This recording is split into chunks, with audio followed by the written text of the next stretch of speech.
Être un marketeur B2B, c'est être constamment balancé entre les sujets stratégiques et la to-do list opérationnelle qui s'allonge, sans compter les relations avec les sales et le CEO. Mais tu n'as pas à être seul. Entre et installe-toi, bienvenue au Café du Market. Je suis Axel Kaetka, ex-responsable marketing et solopreneur, créateur du Café du Market, la communauté francophone réservée aux marketeurs B2B. Avec ce podcast, j'ai créé le contenu que j'aurais aimé écouter pour progresser encore plus vite quand j'ai pris mes premières responsabilités. On y débriefe les méthodes de base comme les dernières tendances marketing en compagnie des meilleurs experts du sujet. Et si tu veux aller encore plus loin, tu peux aussi t'abonner à la newsletter ou rejoindre directement la communauté pour échanger avec des pairs et donner un coup d'accélérateur à ta carrière. Et maintenant, détends-toi, prends ta boisson préférée et si tu entends des discussions intéressantes, sers-toi, c'est offert par la maison. Mais juste avant de démarrer, laisse-moi te parler des partenaires du Café du Market qui me permettent de te proposer des contenus toujours plus qualitatifs gratuitement. Le premier, c'est Pledzi, ma solution de marketing automation préférée. Quand on fait du marketing automation, on le sait, ce qui est compliqué, c'est de mettre en place des workflows de nurturing qu'il va falloir faire évoluer dans le temps à chaque fois qu'on crée de nouveaux contenus pour que ça soit toujours pertinent. Là où Pledzi est très fort, c'est qu'ils ont développé une campagne intelligente qui va être capable de pousser automatiquement le bon contenu à la bonne personne au bon moment selon ses centres d'intérêt et son niveau de maturité. Ce qui ne gâche rien, c'est qu'en plus ils ont une équipe au top, qui fait que c'est un plaisir de pouvoir travailler avec eux. Mon second partenaire, c'est Time. Quand on passe de marketeur in-house à indépendant, il y a un gros changement à ne pas sous-estimer, tu peux me croire, c'est la gestion administrative. Créer des devis, des factures, suivre les paiements, ses notes de frais, c'est quelque chose qu'on n'a pas l'habitude de faire quand on est en entreprise, et pourtant on n'a pas le droit de se tromper. C'est là qu'arrive Time, qui est un super outil qui te permet de gérer simplement tes factures, tes devis, ton compte pro et tout ce que demande le quotidien d'un indé. Que tu aies déjà franchi le cap ou que tu l'envisages pour l'avenir, cet outil c'est un must-have que je t'invite à découvrir rapidement. Et maintenant, je te laisse avec ton épisode. Bonjour à toutes et à tous et bienvenue au Café du Market. Entre la Covid et les différentes crises économiques, les dernières années n'ont pas été tendres avec les startups et les scale-up. On est passé d'une période où l'argent des levées coulait à flot à une période orientée sur la rentabilité. Du moins, c'est ce qu'on dit. Mais qu'en est-il réellement ? Comment le rôle du marketing a-t-il évolué dans ce contexte ? C'est ce qu'on va voir aujourd'hui avec Geoffrey Vion, qui est VP Marketing chez Content Square. Cet épisode est tiré d'un replay d'une masterclass de la communauté du Café du Market que je t'invite à découvrir si tu veux en savoir plus. Et maintenant, c'est parti pour ton épisode. Peut-être qu'en introduction, du coup, Geoffrey, je vais te laisser te présenter en quelques mots, du coup, pour ceux qui te connaissent pas, quoi. Ça marche. Écoute, encore rebonjour Axel. Merci Ouais. pour l'invitation. Donc effectivement, je suis Geoffrey Villon, je suis VP Marketing IMEA et Asie-Pacifique Japon chez Content Square. Content Square, en deux mots, c'est une des licornes françaises qui propose en fait une plateforme d'expérience analytique, donc un SaaS. On va aider les marques, quelle que soit leur taille, à améliorer l'expérience sur leur site web et les apps mobiles. Et puis, au-delà de Content Square, j'évolue dans le marketing depuis à peu près une vingtaine d'années déjà, avec une double expérience, puisque j'ai fait quasiment 10 ans en gros groupe dans l'industrie automobile chez Renault Nissan. Et après, j'ai eu de multiples expériences dans l'univers de la tech, dans des robots humanoïdes, et puis dans différents SaaS à différents niveaux de maturité. Et enfin, j'accompagne quelques startups en tant que marketing advisor. Yes, ça fait un beau CV. Du coup, on se parle aujourd'hui et je t'ai invité parce que du coup, tu es co-auteur d'un livre que vous avez sorti aussi qui va sortir du coup, Tout à en fait. janvier avec les Tech Marketing Leaders, dont certains d'ailleurs sont aussi membres au Café du Market. Je pense à Selma, à Patrice, Hélène. Ce livre, ça s'appelle Quand les startups et licornes du coup réinventent le marketing. J'avais dit juste avant qu'on rentre vraiment dans le sujet, pourquoi déjà ce sujet, pourquoi ce livre et pourquoi maintenant, quoi? Non, effectivement, on est donc je suis un des co-auteurs, on est plusieurs. J'ai un peu expliqué comment on a écrit ce livre. Il est édité chez Duno.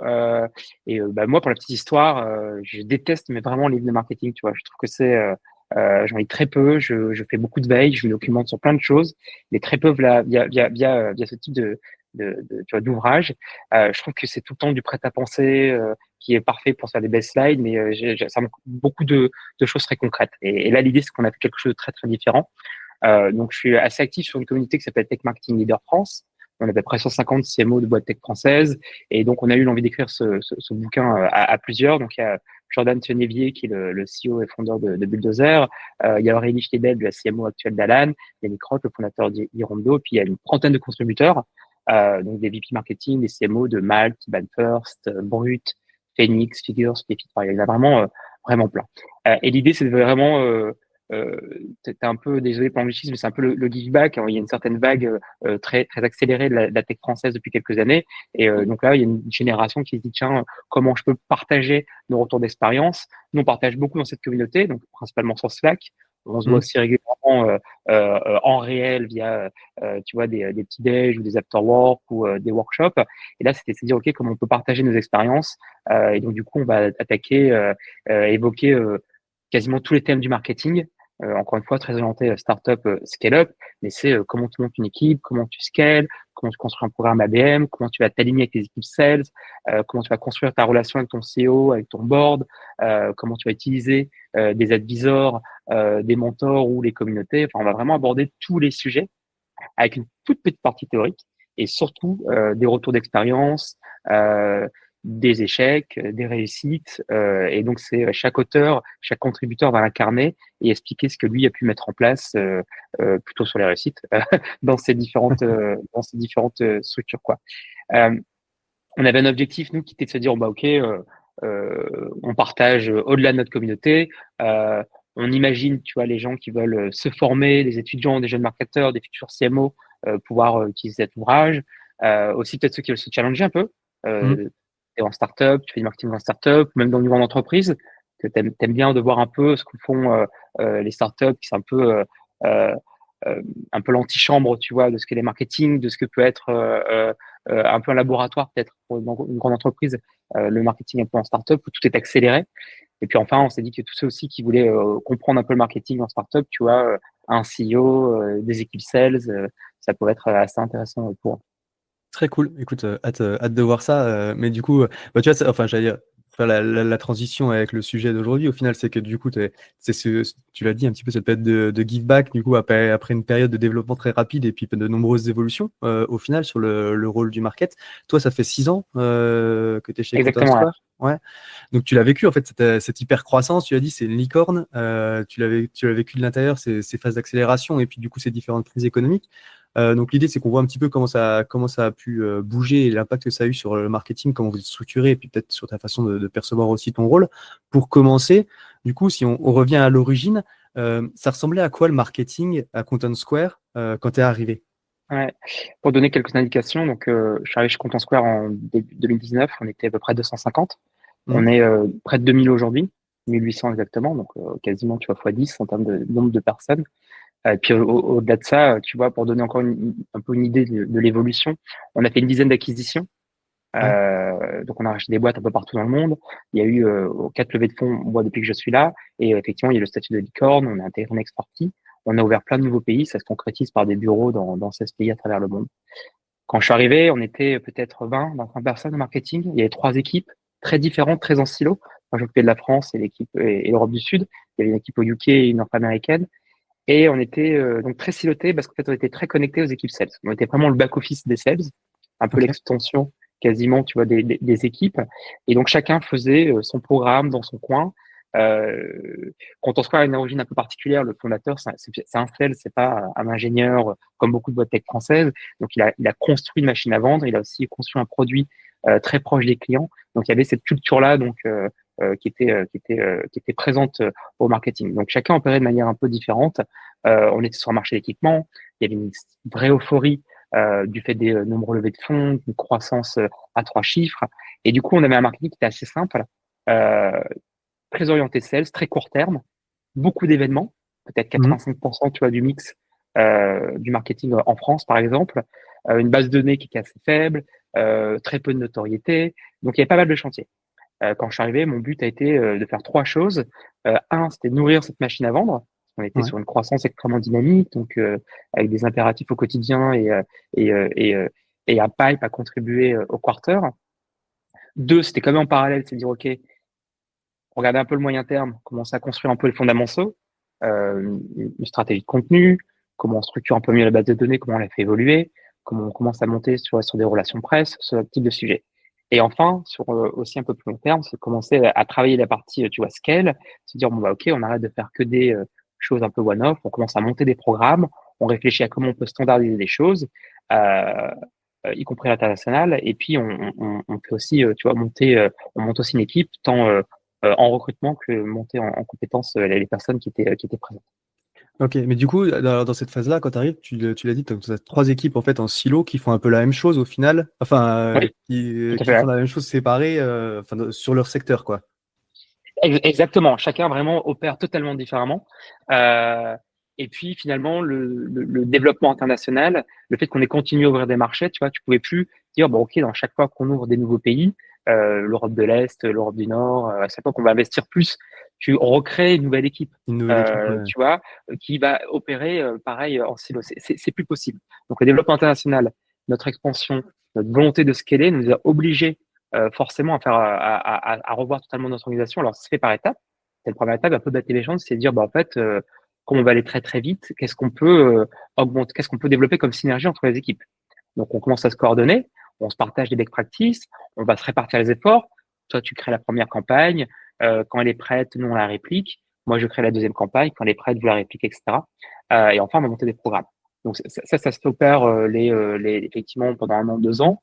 Et puis après, il y a une vraie rupture. On se dit, OK, on passe sur une organisation très classique dans beaucoup de boîtes SaaS. C'était une équipe globale qui va en Ouais. fait centraliser les expertises en transverse, ce qu'on appelle marketing opération, les POPs, peut-être les digital, tu vois, les expertises sur du paid, la communication, les RP. Et puis, tu vas avoir une équipe, tu vois, locale, dédiée à ce qu'on appelle au feed et au partenaire marketing qui va opérer localement. Donc, c'est assez classique. C'était un vrai volet assez structurant malgré tout, côté équipe. Et puis après, on a été encore plus loin puisque il y a 2 acquisitions qui ont été assez marquantes chez Content Square, une qui s'appelle Hotjar et une qui s'appelle Hip. Hotjar faisant plutôt du SMB, en ayant beaucoup de notoriété, et Hip qui est un nouveau produit pour Content Square, une société basée à San Francisco, plutôt sur du mid-market. Et on a décidé en fait de tout intégrer dans cette l'évolution produit, de dire ok, on va prendre ces 3 sociétés, on va les intégrer le produit en une seule plateforme. Et qu'aujourd'hui, on doit répondre à un marketing qui va du SMB à l'entreprise sous une seule et même entité qui s'appelle Content Square.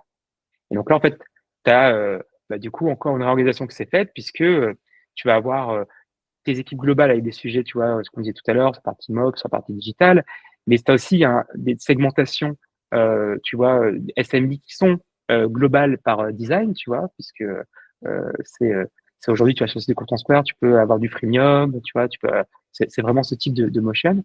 Et puis, on continue aussi sur la partie enterprise où un marketing qui est totalement différent. Donc, on a revu notre organisation, puisqu'on doit faire un marketing donc, du SMB au mid-market à l'entreprise. On a évidemment voulu continuer à optimiser les ressources. Là, tu parlais du contexte économique. Mhm. On n'est plus dans l'euphorie, tu vois, de l'enchaînement des levées de fonds. Il y a des logiques maintenant de rentabilité qui sont inhérentes à toutes les structures, tous les startups et scale-up. Je pense qu'on a eu un peu de chance qu'on avait commencé déjà un peu ce travail auparavant, puisque la société a déjà une douzaine d'années. Et donc voilà, tu as ces contextes tu vois, qui te forcent à faire évoluer avec à la fois de la croissance et la rentabilité. Du coup, aujourd'hui, on est à peu près une centaine sur les 1800 tu vois, que j'évoquais tout à l'heure. Ça donne un peu Ouais. d'idée. On est sur l'ensemble des segments subdivisés, donc SMB, mid-market enterprise. On a construit des programmes annuels qu'on réutilise tous les ans. Donc, on est plutôt dans une logique d'optimisation, de diffusion de ce programme. Alors, c'est des campagnes globales très solides qu'on va répliquer partout. Ouais. On a un programme avec un flagship event, un roadshow qu'on fait partout dans le monde. Euh, on a un magazine qu'on réplique dans plusieurs langues, dans différents marchés, etc. Et enfin, mais ça c'est plutôt lié aussi à notre évolution de produit, toujours, c'est qu'on a maintenant une plateforme multi-produit avec différents personas. On agit sur toutes les verticales, donc on est un marketing qui est beaucoup plus complexe. Donc on a un marketing plus fin, plus précis, euh, qui est complexe dans le sens où on doit adresser les bons messages à différentes audiences via tous nos canaux selon les différents segments. Ok. Du coup, quand tu le décris entre les enjeux internationaux, multi-produits, multi-cibles, ça doit être une machine maintenant, effectivement, en termes de complexité qui est assez impressionnante côté market, quoi.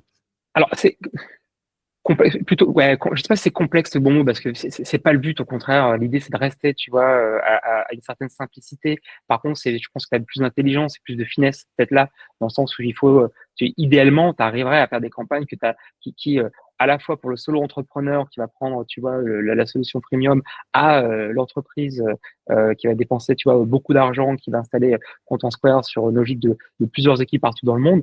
T'aimerais faire une campagne transverse à tous Ouais. ces segments-là. Euh, mais c'est pas forcément, tu vois, toujours possible, quoi. Donc, faut être assez malin pour essayer de trouver un ADN, un positionnement qui est en transverse. Et après, c'est bah, comment tu crées peut-être un contenu que tu vas pouvoir redécouper, réadresser à tout le monde en fonction, tu vois, des différentes cibles et des différents messages. Mais du coup, parce que tu as dit, effectivement, vous avez du coup cette équipe globale qui va gérer les parties, donc tu as dit Ops, Digital, machin com, et puis après c'est localisé sur la partie Field Partner Mhm. plutôt. Est-ce que vous avez un découpage dans les responsabilités aussi en fonction des cibles? Du coup, parce que normalement, mieux Oui, tu connais ta cible, du coup, plus tu es pertinent dans tes messages. Entre le SMB et puis l'enterprise, c'est très différent. Du coup, vous ouais. avez cette segmentation-là aussi? Alors, c'est très matriciel sur les différents départements. Alors, pour les départements, je vais te les décrire. En gros, tu as la partie product marketing, Ouais. donc qui est forcément transverse, tu vois, aux trois segments. Aux trois segments. Tu as une partie MOPS, donc qui est vraiment la partie, tu sais, vraiment back-office, gestion des systèmes, un peu les budgets en transverse. Tu as une partie, tout ce qui est brand, contenu, pareil, qui est en transverse. Après, tu as une partie, tout ce qui est, on va dire, dédié à la growth, qui va plutôt intégrer effectivement la partie promotion sur le SMB, mais aussi certains expertises, tu vois, sur du pay, par exemple, le SEO. Mm. Et est-ce que j'oublie des gens? Après, il y a une équipe aussi customer marketing, donc vraiment à la fois dédiée à nourrir tes clients existants dans l'outil, via des emails, via des choses. Il y a aussi la partie customer experience, donc vraiment nourrir tes clients pour qu'ils se fassent, bah, pour qu'ils restent avec toi en tant que client, pour qu'ils soient investis en tant qu'ambassadeur, ce genre de choses. Et Mm. après, tu as une équipe plutôt terrain, field, qui va être plutôt dédiée à la partie enterprise, une market. Donc, tu as des équipes qui sont enterprise, une market, customer experience, feed, et des autres équipes qui sont plutôt globaux, multi-segments. Et donc, on hiérarchise nos objectifs. On a mis en place, en l'occurrence, 13 KPI ensemble. Et puis après, qui est honneur de chaque KPI, tu vois, tu as toujours plusieurs départements avec certains où tu as la KPI prioritaire ou secondaire. Donc voilà, encore une fois, on essaie de faire ça de manière assez simple. Typiquement, ça tient sur un seul slide où Ok. tu as les 13, tu sais, KPI, tu as les départements et qui est l'ownership sur chacun. Donc après, en plus, l'idée, c'est quand même qu'il y ait une certain base communicant sur ces motion business. Hein. C'est que demain, une personne qui rentre sur une des parties du produit, sur une des offres du produit, peut évoluer, alors idéalement vers le haut. Mais donc il y a forcément des passerelles et dans le produit et donc du coup dans ton marketing. Ok, ouais, du coup, au final, vous avez construit une espèce de, tu l'as dit, de scorecard, du coup, où il y a les KPI, une seule slide, c'est top, quoi. Non, mais c'est extrêmement important, tu vois, de faire simple pendant longtemps chez Content Square. Tu vois, nous, le marketing, moi, ce que je faisais, j'avais une seule métrique quasiment, qui était vraiment ma North Star métrique, qui était le nombre d'opportunités, un nombre d'opportunités. Et cette métrique, elle avait l'avantage, donc c'était pas un KPI pour marketing, on est plutôt sur un KPI de plutôt sales, tu vois, c'est la Mhm. première phase, l'une des premières phases, tu vois, du cycle de vente des sales. Donc, je caricature un peu en disant, je m'en fous du trafic sur mon site web. Tu vois, ce qui m'importe, et même le nombre de démos. Évidemment, je regarde, je le suis, mais en fait, le seul discours que j'ai avec les équipes sales et SDR, c'est sur le nombre d'opportunités que je vais générer avec eux et pour eux. Et à partir de ce moment-là, tu vois, ça aide à se dire, OK, en fait, l'ensemble des équipes de customer facing vont regarder ce qu'on close, ce qu'on crée comme pipe, et si tout le monde est aligné sur cette métrique, c'est très, très simple, bah, ça t'évite beaucoup de sujets, beaucoup de discussions. Ça veut pas dire que tu suis pas toi plein de maîtrises de ton côté, c'est juste Ouais. que tu gardes un alignement des équipes par le fait de regarder tous une métrique extrêmement simple. Et c'est ce Ouais, qu'on tu essaie de parles de faire la même aujourd'hui, chose. même si c'est un peu plus, tu vois, un peu plus structuré, et un peu plus dense, quoi. Ok, très cool. Écoute, on pourrait rentrer dans dans le détail de la complexité, enfin de la complexité, de la simplicité à travers. Bon, parfois, faire simple, c'est complexe aussi. Du coup, à travers ces évolutions, j'allais dire, euh, qu'est-ce qui a le plus changé dans ton rôle et dans ton quotidien? Parce qu'au final, entre le moment où tu es arrivé, tu devais avoir un peu les mains partout, et puis aujourd'hui, C'est ça, vu ouais. la taille des équipes, forcément, tu as pris la hauteur. En plus, tu l'as dit, du coup, sur les zones géographiques que tu as sous ta responsabilité, c'est énorme. Qu'est-ce qui a bougé le plus pour toi, à la fois dans ton rôle et dans ta vision?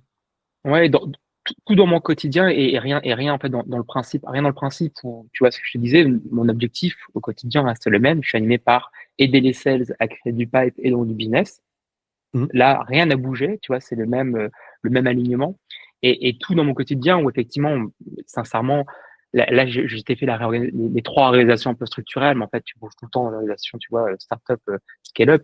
donc, en caricaturant un peu, je vais dire, OK, j'ai connu trois différentes boîtes finalement depuis Ouais. les 6 dernières années.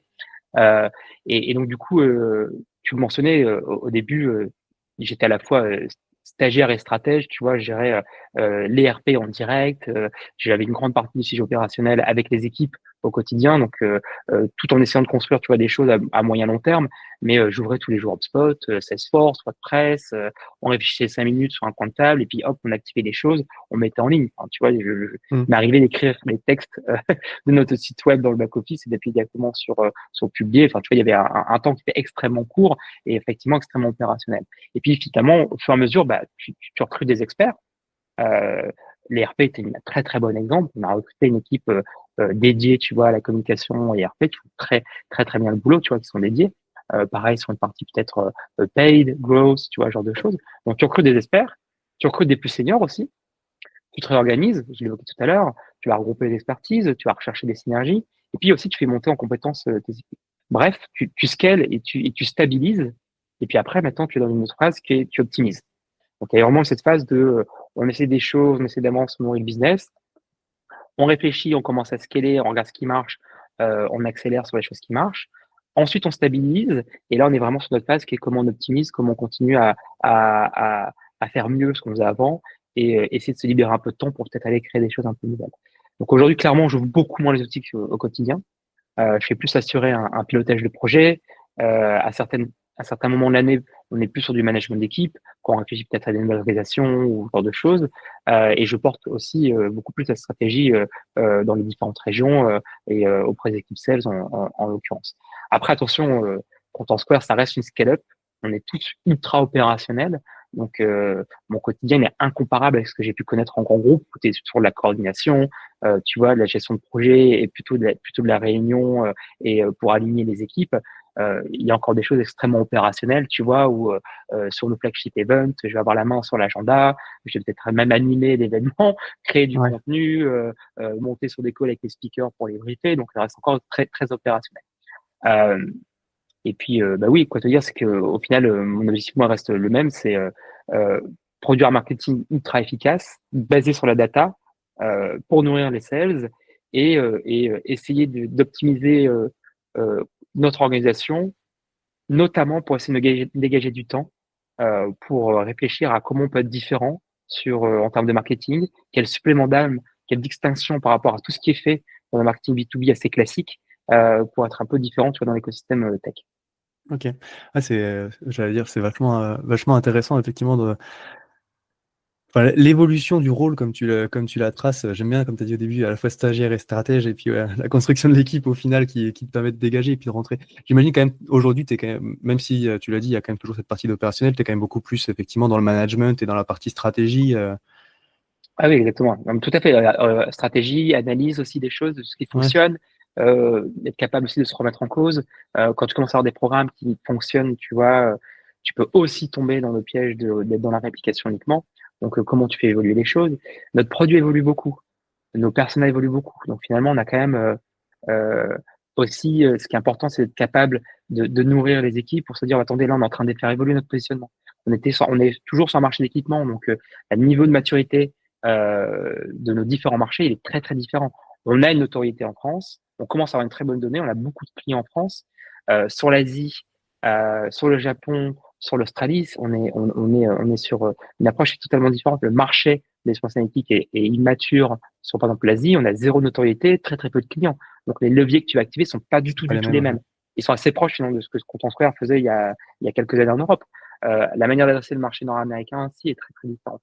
Le fait que là, on évolue en intégrant des nouvelles fonctionnalités de notre produit, par exemple dédié à un nouveau persona qui est des gens du product, puisqu'on a développé un module de product analytique. Ok, c'est un nouveau persona. Il faut aller aussi nourrir tes équipes en disant, écoutez, regardez maintenant ce qui se passe sur cette cible-là.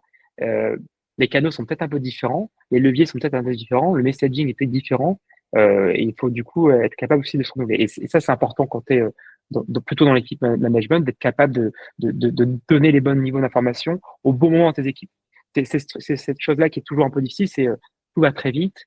Et mon rôle, il est un peu de se dire, OK, je vous transmets, je fais un peu, je vous protège de peut-être du bruit ambiant, de plein de choses, et j'essaie de vous donner juste le bon niveau d'information. Enfin, moi, mon rôle est de vous donner un cadre, et voilà, tu as un cadre précis et là-dedans, c'est toi qui gères et tu fais tout ce que tu veux pour arriver à l'objectif commun. Et je te donne le bon niveau d'information sans te donner trop de bruit pour que tu puisses avancer et évoluer dans la bonne direction. Ok. T'as combien de personnes qui reportent avec qui Ouais. t'échanges du coup en direct? Alors, on échange nous, on est une organisation très, très transverse, enfin, très, très plate, tu vois, ça reste encore une mentalité très startup scale-up, donc tant mieux, même s'il y a eu pas mal d'évolutions. Moi, j'ai 30 personnes dans mes équipes, mais j'ai 6 Ouais. direct reports. Ok, d'accord. Et avec des personnes qui sont effectivement réparties sur la France, qui gèrent la France et l'Europe du Sud, au UK, qui gère le UK, j'ai personne également à Amsterdam, Allemagne, qui gère la partie Nord-Europe centrale et Middle East, et puis il y a des gens à Singapour, en Australie et au Japon sur l'Asie-Pacifique. Ok, qui sont plutôt du coup des profils généralistes responsables de la zone géographique?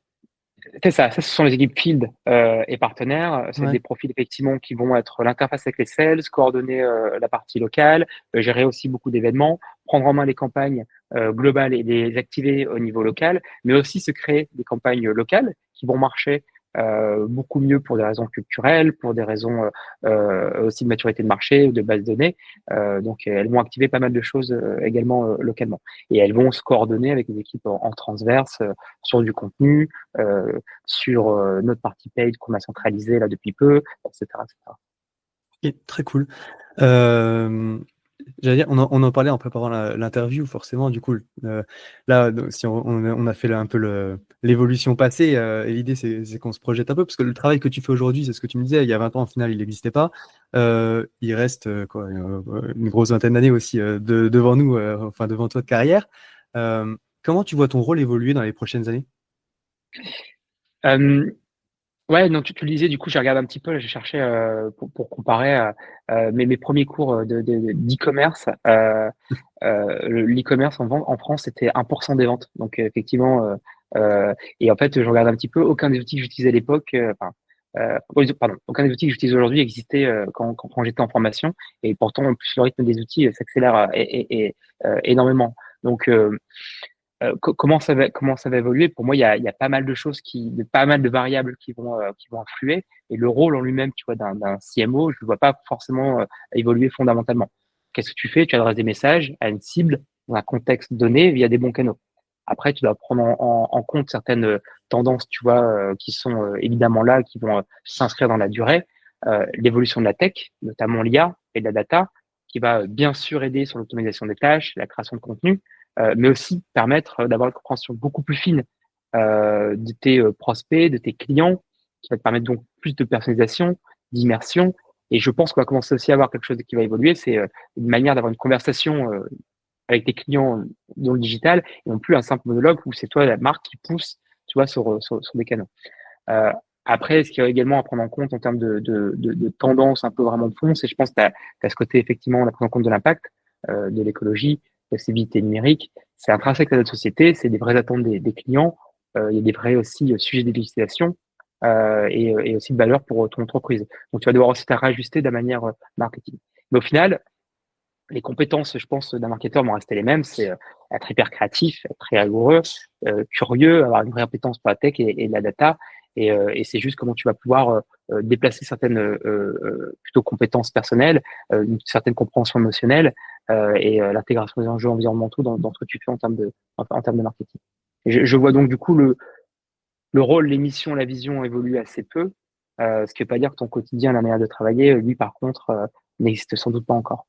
Ouais, c'est marrant, tu vois, ce que tu dis, parce que quand tu prends sur les fondamentaux, au final, distribuer des messages pertinents, bien comprendre ta cible sur des canaux sur lesquels ils fonctionnent. Quand tu lis des fois des bouquins, du coup, moi j'aime bien les bouquins de marketing, mais tu lis des trucs qui ont des fois qui ont été écrits en 1980, tu vois, ou 60, des fois même, qui sont très direct marketing. À l'époque, c'était des courriers qu'ils envoyaient, tu vois. Et puis au final, quand tu Ouais, lis même chose. derrière les processus derrière, non, les processus psychologiques, comment tu abordes l'écriture, En fait, c'est juste les canaux et les façons de distribuer les messages qui ont changé. Mais au final, derrière, les ressorts psychologiques sont les mêmes et le rôle du marketing est le même, quoi. Après, le rôle fondamental est le même. Ce Mm. qui change, c'est quand même c'est plus complexe. Pourquoi c'est plus dense? Typiquement, il y a 20 ans, et je l'ai fait, tu faisais un plan com, c'était facile, tu sais, tu faisais en gros de la télé, de l'affichage, de la presse, enfin, tu vois, les Mm. canaux étaient faits. Aujourd'hui, les canaux, ils sont extrêmement denses. Tu as tous les réseaux sociaux qui évoluent tout le temps, euh, et tu dois adresser les cibles de manière beaucoup plus précise. Donc c'est plus complexe, mais le besoin de nos clients au départ, euh, se, se nourrir, tu vois, se divertir, tu vois, se vêtir, tu vois, fondamentalement, les besoins restent les mêmes. Euh, donc, tu as effectivement les canaux qui sont beaucoup multiples et plus complexes. Tu as aussi une segmentation qui va être beaucoup plus fine parce que les gens ont des attentes peut-être un peu similaires, mais ils attendent à ce qu'on leur parle de manière extrêmement différente et un peu personnalisée. Et après, tu as aussi quelque chose, c'est que il y a quand même un rythme et Mm. une activité, tu vois, qui est beaucoup plus dense. Tu dois gérer quand même beaucoup plus de choses et produire et être quand même beaucoup plus productif qu'auparavant. Le temps, le rythme de, tu vois, de ce que tu dois faire, de ce que tu dois produire et la volumétrie que tu dois fournir est quand même beaucoup plus dense. Euh, Ça, la bonne nouvelle, c'est que les outils aujourd'hui, la tech, la data, l'IA vont quand même vachement nous aider aussi là-dessus, pour pouvoir, tu vois, être beaucoup plus optimal sur la production et reprendre du temps sur ce qui est essentiel. Encore une fois, c'est ta réflexion, ton analyse, ta créativité. Ouais, puis tu as parlé aussi de différenciation un petit peu tout à l'heure, et c'est certainement aussi une des choses qui a peut-être beaucoup changé, j'allais dire, si on prend peut-être les 2 dernières décennies qui ont évolué, c'est la compétition, la concurrence, que ce soit pour l'attention ou même sur le nombre de marques qui peuvent exister pour fournir des services Et, similaires et aujourd'hui, qui, qui est dingue, et quoi. qui peuvent arriver, t'as un acteur, un compétiteur qui peut arriver du jour au lendemain, t'as des marques qui peuvent disparaître du jour au lendemain. Encore une fois, rien de nouveau. En fait, c'est juste le rythme et la Mm. densité à laquelle ça se produit qui est extrêmement dense. Et c'est pour ça, tu vois, que pour revenir tout au début, où on disait, tiens, on parlait du bouquin qui était quand les startups et licornes réinventent le marketing. Euh, T'as ce côté extrêmement rapide, agile dans une startup et scale-up parce que le marché va vite, parce que tu as une organisation très agile. Et c'est ça la grande différence sur avec le marketing dans un grand groupe qui est rarement aussi agile, t'as rarement aussi un endroit où une petite équipe a accès finalement à tous les canaux et donc peut activer plein de choses extrêmement rapidement. C'est pour ça que je pense que pour être en grand groupe, quand tu regardes ce que font des startups et des scale-up en termes de marketing, c'est hyper intéressant parce que c'est vraiment de manière condensée un laboratoire de tout ce qui peut être fait avec un niveau de rapidité et de plus en plus une qualité d'exécution qui est extrêmement bonne. Et c'est ça qui peut être intéressant à regarder entre les deux, quoi. Très cool. J'allais dire, du coup, pour clore un petit peu peut-être cette première partie, on arrive enfin au bout de l'échange. Si tu devais résumer notre échange ou retenir un truc, qu'est-ce que tu voudrais mettre en avant? On l'a peut-être pas forcément évoqué, mais je pense qu'il y a la qualité d'exécution qui est extrêmement importante. Tu vois, Ouais. moi, je dis toujours qu'une stratégie en marketing B2B, c'est hyper simple. Euh, je parle à des gens, j'essaie de comprendre un peu leurs problématiques, quelles sont leurs cibles, etc. Poser une stratégie B2B, c'est assez simple parce que les ficelles sont souvent quand même les mêmes. Par contre, c'est la qualité d'exécution qui est primordiale et être rigoureux dans cette exécution, être capable d'anticiper pour avoir une exécution, encore une fois, qui est excellente, c'est extrêmement importante.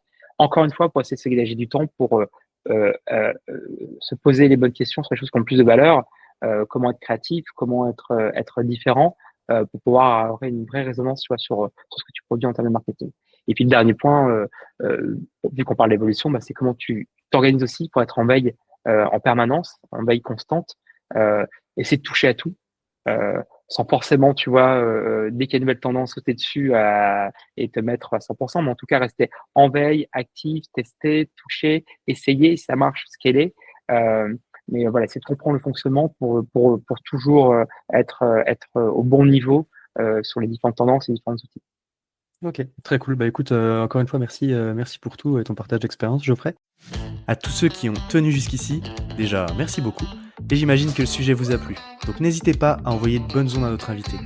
Pour ceux qui le souhaitent, le meilleur moyen de soutenir le podcast, ça reste d'en parler autour de vous et de laisser 5 étoiles sur ta plateforme d'écoute préférée. Je compte sur toi. Dans tous les cas, à bientôt pour un prochain rendez-vous au Café du Market.